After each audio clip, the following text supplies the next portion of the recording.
Hello everyone, today we talk about the Battle of Fallujah, or better, the two battles of Fallujah, the most intense battle of the Iraq War, also one of the most intense urban battles up to that point since the Vietnam War, especially for the US Army. Very important military historical chapter that we're gonna summarize briefly today, reserving us the pleasure of looking at more in-depth content, single actions, specific aspects of this siege and its two battles in different videos. During the 2003 US-led invasion of Iraq, Fallujah largely avoided ground combat, remaining relatively calm amid the chaos that engulfed much of the country following the invasion.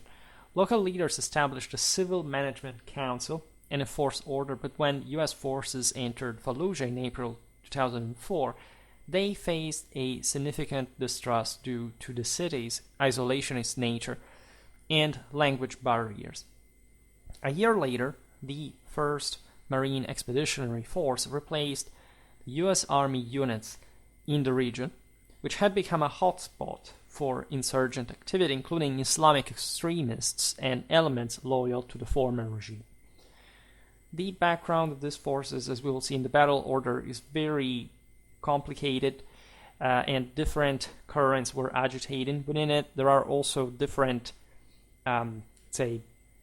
actions that bring to the escalation beyond this, connected with this still historically unclear sort of currents movement. The situation was, however, quite volatile.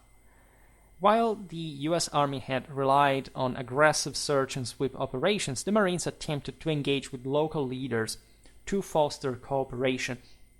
However, tensions escalated after, especially, not only, but 4 American private military contractors were ambushed and killed in a convoy operation within the city.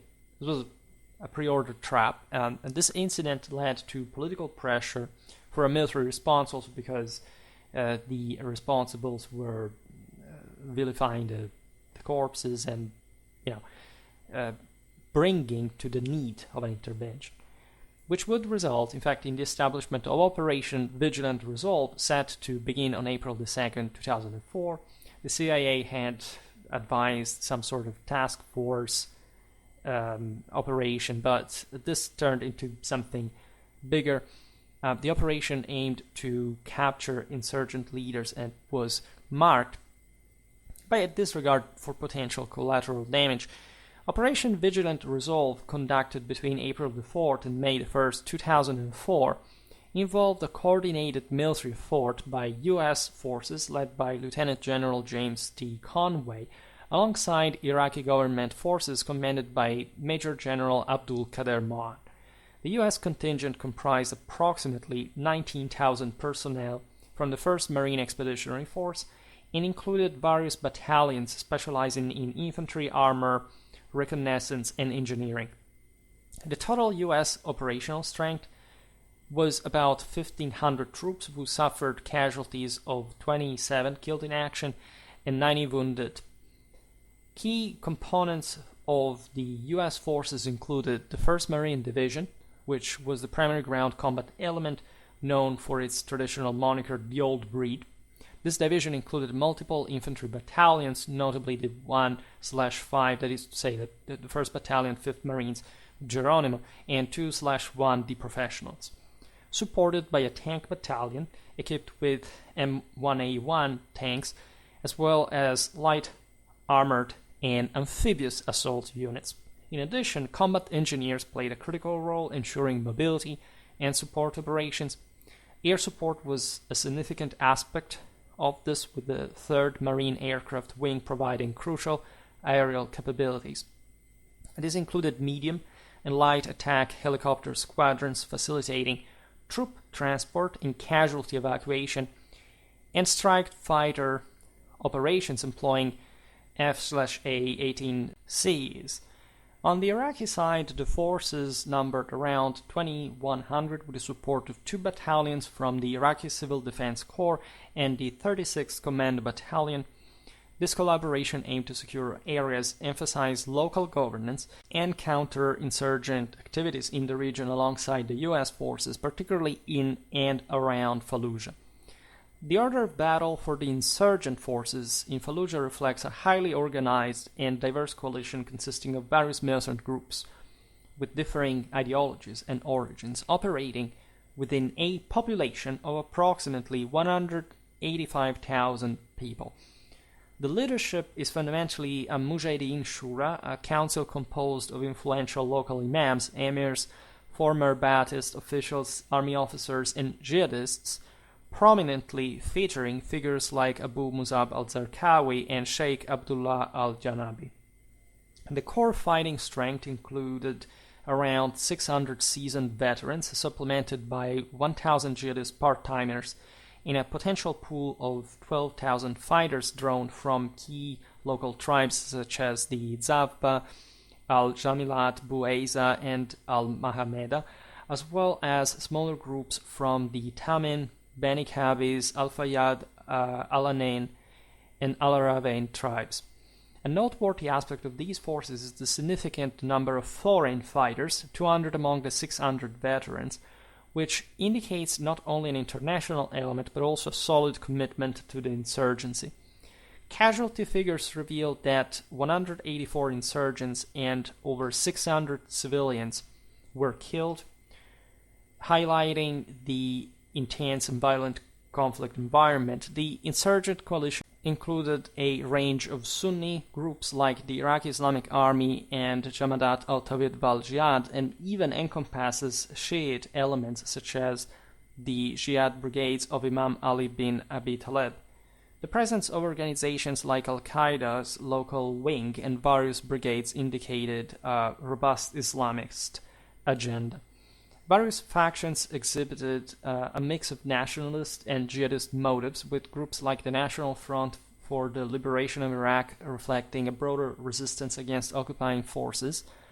This convergence of sectarian and nationalist agendas created a complex and volatile operational landscape, making the insurgents both a formidable and fragmented adversary. The multitude of small guerrilla units, which exhibited varying degrees of commitment and ideological leanings, further complicated engagement strategies for counterinsurgency operations and underlined the necessity of addressing local dynamics in any military response to maintain stability in the region. The first phase of the operation involved sealing off Fallujah with barricades and checkpoints, preventing civilian entry while gathering intelligence for the assault. As the operation progressed, Marines began positioning themselves for significant confrontations, especially in the heavily fortified Jolan district. Despite initial preparations, they encountered unexpected resistance from insurgents, which led to a more cautious approach. By April the 5th, the situation intensified as the 1st Battalion, 5th Marines launched a night assault into the insurgent-held industrial section of Fallujah, facing heavy fire. U.S. air support, including AC-130U gunships, provided significant firepower to suppress insurgent positions during the operations. The complexity of the military engagement highlighted the challenges faced in a densely populated and hostile environment, emphasizing the need for careful tactical planning amid ongoing combat dynamics. As American forces began their operations, they established control over local communication by capturing a radio station to communicate a curfew and solicit information on insurgents. Iraqi units were involved, securing mosques and advising civilians against gathering or bearing arms to avoid being mistaken for insurgents. However, attempts to integrate Iraqi battalions into the fight faced severe challenges, including high desertion rates and disintegration due to a lack of resolve to engage fellow Iraqis with not proper siding with the insurgents. The instability required Marines to adjust their deployment, pulling back some to reinforce secure perimeters while dealing with the fallout of friendly fire incidents that further affected morale among Iraqi troops. During the assault phase, U.S. forces utilized key infrastructures such as the Fallujah General Hospital for tactical advantages, positioning snipers there while the local population set up makeshift medical facilities due to the civilian impact of the clash. American Marines executed a satellite patrolling technique, maintaining mobile and dynamic positions to confuse insurgents, who retaliated with ambush tactics and improvised explosives in urban settings. Fighting intensified as they moved southward, engaging small insurgent groups with narrow urban landscapes, with Marine rooftop snipers providing crucial intelligence and support. Despite the progressive capture of a consistent part of the city, U.S. commanders grew concerned about their capacity to sustain control, faced with continuous and disorganized resistance from the enemy. Air support played a significant role, employing advanced aircraft to deliver sustained firepower, while drones offered critical reconnaissance to shape tactical responses effectively. As operations continued, ground elements engagements intensified, particularly in the Jowland district, where resistance was met with increased firepower. Although insurgents effectively utilized mosques and ambulances for cover, complicating thus the American offensive. The situation necessitated ever more aggressive tactics by U.S. Marines to root out insurgents while navigating the delicate balance of minimizing civilian casualties and maintaining operational momentum. U.S. forces faced significant challenges in such operation.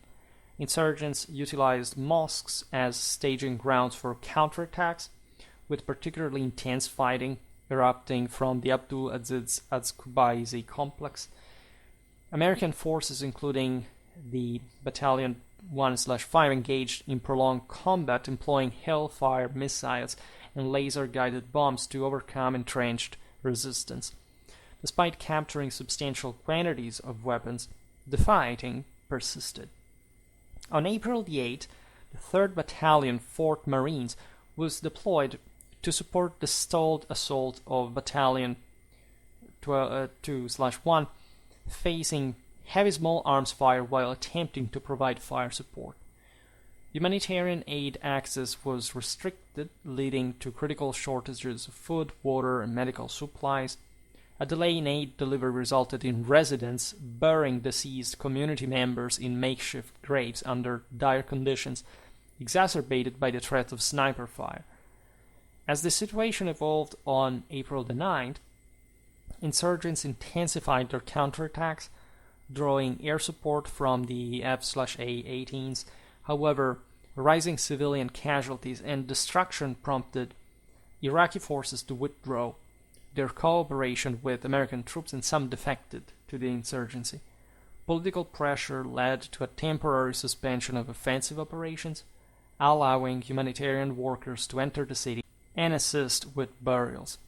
Despite expectations of renewed hostilities on April the 10th, the Marines were held in place as the ceasefire remained intact through April the 11th, though nightly assaults continued.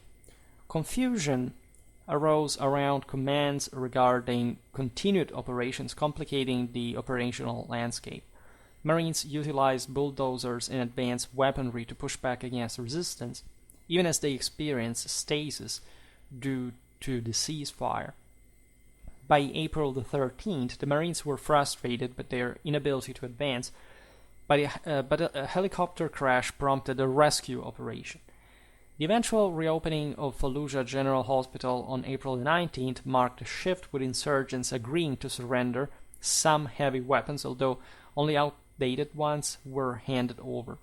Overall, the clash highlighted the complexities of urban warfare, the impact of civilian casualties on military operations, and the tenuous balance of power between American forces and insurgent groups. In late April 2004, a joint task force warning order indicated that U.S. Marines should prepare for an offensive in Fallujah scheduled for April the 27th, with the support of Iraqi forces. On April the 24th, plans were authorized for a coordinated attack involving multiple regimental combat teams. The Regimental Combat Team 7 was tasked with blocking and clearing the city's outskirts, while the Regimental Combat Team 1 aimed to assault from another direction. However, ongoing negotiations ultimately led to the cancellation of the planned assault. By May the 1st, the Fallujah Shuri Council pledged to control insurgents, allowing U.S. forces a graceful exit in the form of phased withdrawal, transferring authority to the newly formed Iraqi Fallujah Brigade. Lessons learned from this operation highlighted a critical shift.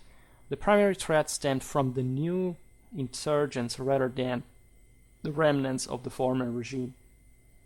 These insurgents were predominantly local Islamists, motivated by tribal loyalty rather than nationalism, complicating the U.S. military's understanding of the situation due to inadequate intelligence and the lack of qualified translators. The failure to maintain operational secrecy allowed insurgents to prepare defenses, diminishing the element of surprise. Additionally, the heavy reliance of infantry without adequate support from air or armored units was detrimental. U.S. Marines found their dual mission of isolating and assaulting Fallujah untenable with the forces available. Political considerations restricted military actions and required a ceasefire until essentially the new American election, as U.S. forces could only control about 1/3 of the city. The cordon around Fallujah disrupted insurgent logistics but also hindered humanitarian efforts. Limited financial assistance from the U.S. hampered infrastructure improvements and building of local support, leading to a reliance on militia forces like the Fallujah Brigade, which ultimately underperformed as many members deserted. Taking their weapons with them, by the way, insurgent forces continued to hold significant sway in Fallujah, fortifying their defenses while exploiting the situation during periods of reduced U.S. military activity characterized by a highly organized and sustained resistance with logistical support through safe houses. By October, the situation in Fallujah became increasingly severe as fighting escalated. U.S. commanders opted to cut off food and water supplies to the city, aiming to encourage civilian evacuation and avoid high casualty rates that could provoke public outrage. Many civilians fled to nearby areas, but a significant number remained behind, either unable or unwilling to leave. The U.S. military planned a decisive offensive after the presidential elections, intent on executing a full-scale assault with no half measures. The operation was divided into phases, starting with a preparation one where the city was isolated and a substantially larger force of Marines and Army soldiers was assembled into specialized task forces. These forces included integrated Iraqi soldiers who aided in maintaining order, clearing insurgent threats, and targeting critical assets like mosques. Iraqi forces were deputed mostly to deal with them. Extensive logistical preparations were made, including the stockpiling of supplies in locations that would be known as Iron Mountains, and ensuring continuous air evacuation support alongside the presence of translators. During the initial shaping phase, checkpoints were established to maintain civilian movement and enhance security. Distracting enemy forces, segments of the U.S. Marine units feigned attacks in the southern districts while positioning themselves north of the city for a more strategic assault. Artillery and air support were used sparingly to minimize collateral damage, even though most civilians had already evacuated. In the enhanced shaping phase, armored bulldozers were utilized to breach obstructions for the attacking forces. The offensive officially began on November the 7th with a coordinated assault to capture key locations, including the Fallujah General Hospital. Support from air units and naval special operations was part of the effort. Minimal resistance was encountered initially, managed by armored units and AC-130 gunships. Operation Phantom Fury, also known as Al-Fajr, that is the dawn in Arabic, took place from November the 8th to November the 20th, 2004. It was primarily conducted by U.S. forces, which included approximately 10,500 personnel composed of 6,500 Marines, 1,500 Army troops, and 2,500 Navy support members under the command of Major General Richard F. Natonsky. The operation aimed to retake the city of Fallujah from insurgent control, with U.S. forces suffering 70 fatalities and 609 wounded during the operation. We count also 8 British soldiers fallen. The American forces were organized into a complex structure highlighted by the 1st Marine Expeditionary Force and regimental combat teams, showcasing various specialized units, including Marine infantry, armored battalions, engineer units, logistics, recon teams, and special operations forces. Additionally, several Iraqi forces participated under the command of Major General Abdul Qadir Moam, contributing around 2,000 personnel who experienced 18 killed in action and 43 wounded in action. U.S. forces undertook a well-coordinated fire support strategy, utilizing a combination of fixed-wing aircraft, artillery, rotary-wing aircraft, and coordinated firing strategies to maximize effectiveness while minimizing collateral damage.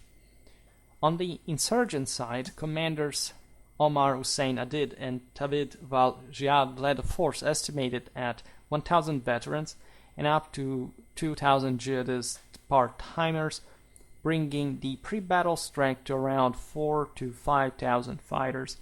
Insurgent casualties were significant, with estimates of around 1,000 killed in action and 1,500 captured, alongside civilian casualties numbering in the hundreds among a city population of approximately 30,000 now.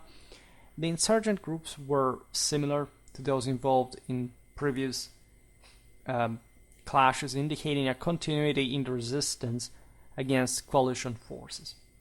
Overall, the operation was marked by heavy combat and a high intensity of military engagement, reflecting the broader challenges faced in stabilizing Iraq during this period, emphasizing the complexities of urban warfare, joint operations, and coalition dynamics.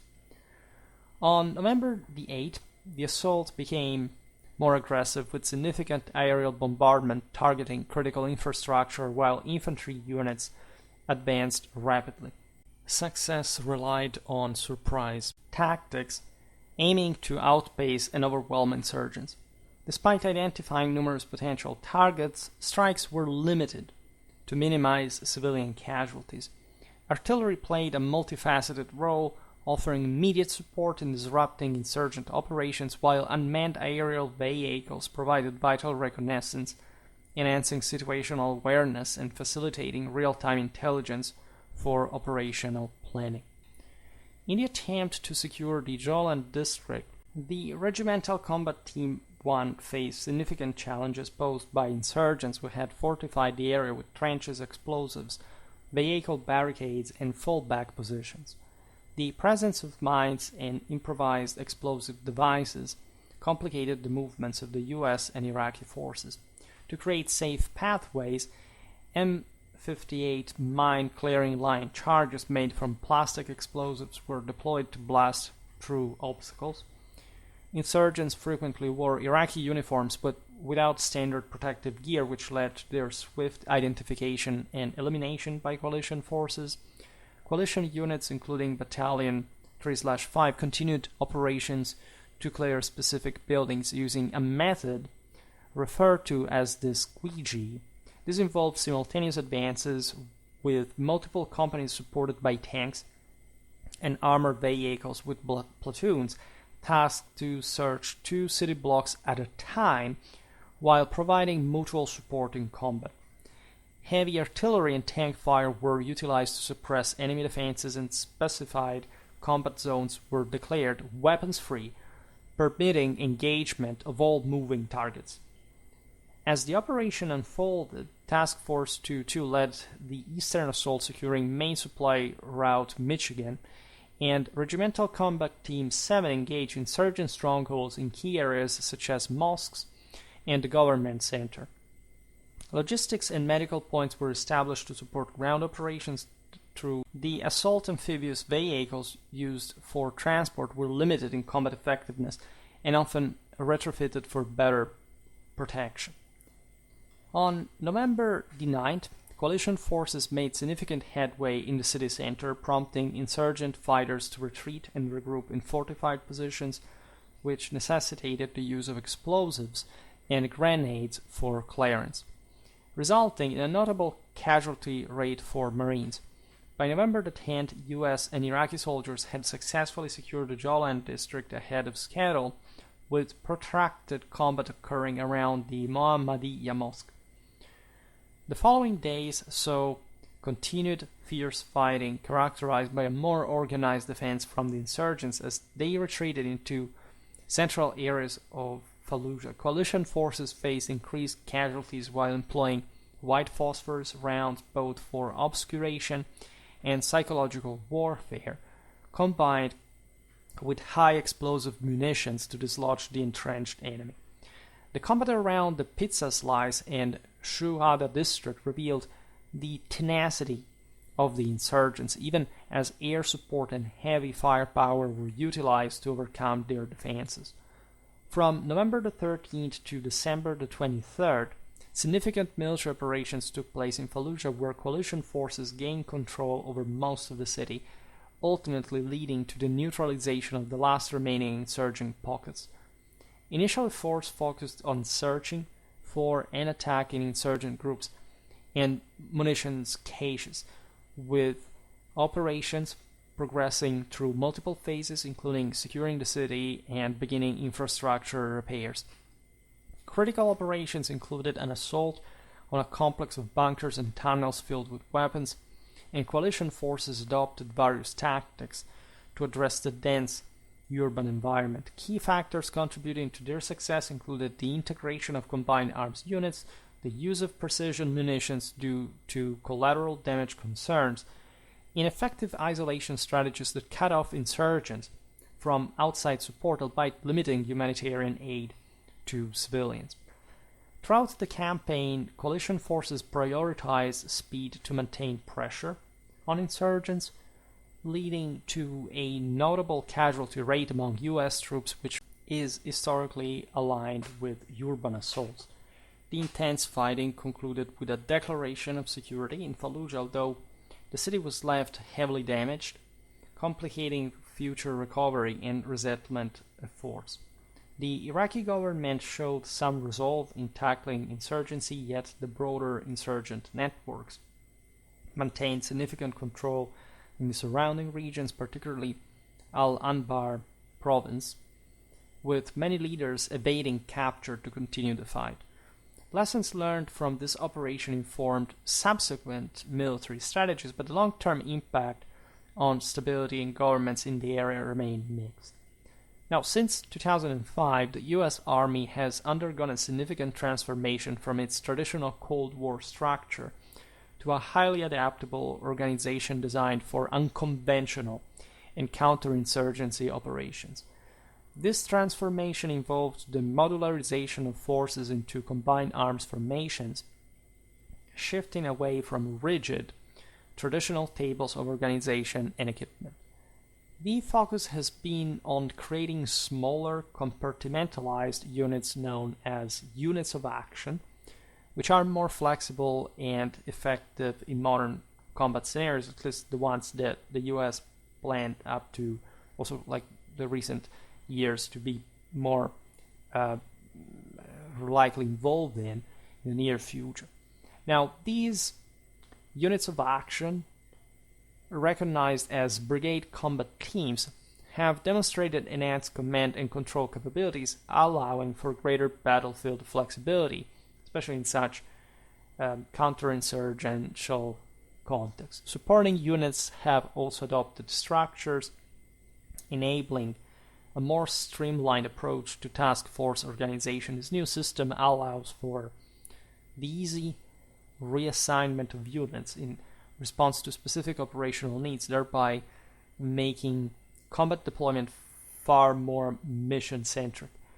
Within this new structure, the Heavy Brigade Combat Team comprises approximately 3,700 soldiers, up to 4,000, but it depends, it varies, organized around combined arms battalions and various companies specializing in armor, engineering, reconnaissance, and support functions. The Infantry Brigade Combat Team, catering to light infantry needs with around 3,300 soldiers, relies on infantry battalions supplemented by units for reconnaissance and artillery support. Additionally, the Striker Brigade Combat Team features over 3,900 soldiers, integrating Striker vehicles with infantry, reconnaissance, and support elements, cementing the Army's capacity to engage in versatile, mission-focused operations on diverse terrains. Overall, this evolution aims to enhance operational effectiveness and responsiveness in contemporary warfare context. Naturally, we will see how this was tested naturally in different scenarios, and it did work. However, of course, war has a chameleon-like nature, as von Clausewitz explains, that of course makes this all very fluidly changing over time. So we will look definitely in other videos at different contexts and scenarios in which war is yet again manifesting. It's not the essence of war that changes, it's how this gets declined, of course, to the political and local situation, which is all what we study in diachronic and comparative perspective when understanding what the art of war is about. It's not finding the holy grail of magical proportions and army structure, whatever. It is realizing how this can adapt successfully to a particular scenario, and this is what essentially the US Army got as a lesson learned quite well from this and other scenarios, like for example, like especially for special operations, the Battle of Mogadishu was famously incredibly important at so many levels, and down the line of how for individual operators engage, for example. There is wide space, of course, for this type of content on Schwerpunkt, given that war never ends in more than sort of historical terms, and as such, it's our duty to study it, to appreciate it. Today, as I understand, we made a sort of resume, a summary of a quite complex, actually two complex operations that actually are a very good example of third millennium siege warfare, and that surely we can observe in parallel, in fact, to other historical battles, including, in fact, the ones of Fallujah, for example, in 1948, etc. So there is a rich history in many places that got somehow obscured from more classical references. But this, what happens everywhere, anywhere in the world, has an effect on all the rest, always. For today, however, I stop it here.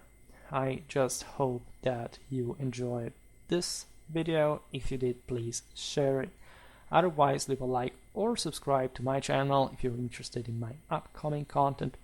As always, I thank you heartily for listening to me. I wish you a nice time and see you next time. Bye.